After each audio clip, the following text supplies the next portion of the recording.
Hello and welcome back to Overbooked.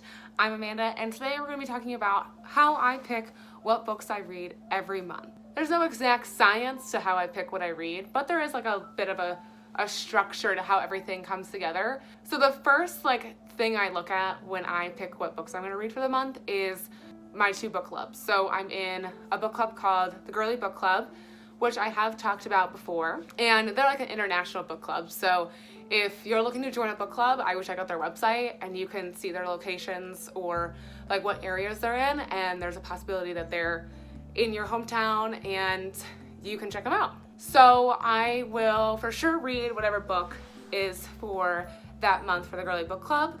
And then I also am in a book club that I created with my family. So we don't meet necessarily every month, but if we are meeting for that particular month that I need to figure out my reading stuff for, I will read that book. Another book club, I guess, that I really try to follow along with is Reese Witherspoon's book club. This one's a little harder to follow along with month by month, so it definitely varies. Her books are pretty popular, and I think it's because she picks them, and I also think it's because she picks pretty popular books with pretty popular genres and whatnot. I usually will, as soon as she comes out with her book that's for the month, I'll go request it from the library, and I sometimes won't get it for a couple months. For example, I think her November or October book, All the Secrets We've Kept or something, one of those books I still haven't got.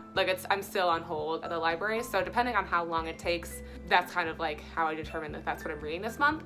But those are always kind of happening. Outside of book clubs, I then also move on to podcasts. So I listen to two podcasts that center around books. And the first one being the Reading Women podcast, which I've mentioned before because of their challenge, which I will get to. They do have other stuff other than the reading challenge that they come up with. So they do episodes about every week. I think they come out with a couple. I can't remember if it's a couple or they just come out with one per week. But they kind of deep dive into certain books or a handful of books, or they'll interview authors. And so I definitely kind of keep that in my mind. So if I'm listening to an episode and I'm super interested in whatever book they're talking about, I will go ahead and check that book out at the library. I also listen to a podcast called The Stacks, which I have mentioned before as well. And The Stacks is a podcast that really focuses on nonfiction. I think she's done a handful of fiction, but it's mainly nonfiction. And I really enjoy nonfiction, and I really enjoy her recommendations. I haven't hated any book that she's recommended yet. So she actually kind of picks a book for the month, and what she'll do is she'll have a guest on or the author, and she'll talk to you if it's the author, their writing process, how they got the idea to write this book, kind of yada yada yada. Or if she has a guest, kind of what else they do, what their business is or what their work is. And then they will kind of discuss the book a little bit, but without going super in depth. And then they'll have a follow-up episode where all they do is discuss the book. And it's a super in-depth episode, and it's full of spoilers. I really kind of following along with that, especially if you read the book. It's really fun to listen to that spoilers episode. And so I'll definitely try to see if I can get that in my library if I'm really interested in the book she's talking about. After all of that, so let's say I'm so awake waiting for books from hold at the library, or there's not really books on the podcast that I really listen to that I'm really interested in. I will refer to the Reading Women challenge that comes out once a year, and I did a whole video on that I can link below. But I'll usually go through that and see if there's any books that I can read for that month to accomplish some of those prompts and get at the library. So another resource that I use to find books to read every month is Instagram. I follow a lot of Bookstagrammers, and I also follow the hashtag Bookstagram. I don't know. I follow a lot of hashtag book stuff.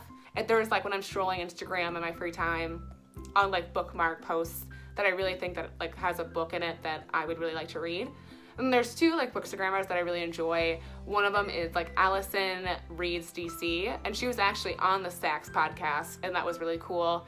And then I also really enjoy Shelf by Shelf. I think his actual name is Hunter, and I really like a lot of the books that he recommends. And then of course finally I usually as I go I'll put holds on at the library, I said, for the Reese Witherspoon picks. But if there's a really cool book that comes out that's really popular and I know I won't be able to read it anytime soon, but I want to make sure I get a hold on it to make sure I can like read it sometime this year. I'll like put it on hold. So like throughout some of the months, like sometimes I'll have books that come up that I didn't plan on reading. It's just because my hold came up at the library, and so I want to go pick it up and read it. Yeah, that's kind of like all the ways that I figure out how I'm reading, what I'm reading for every month.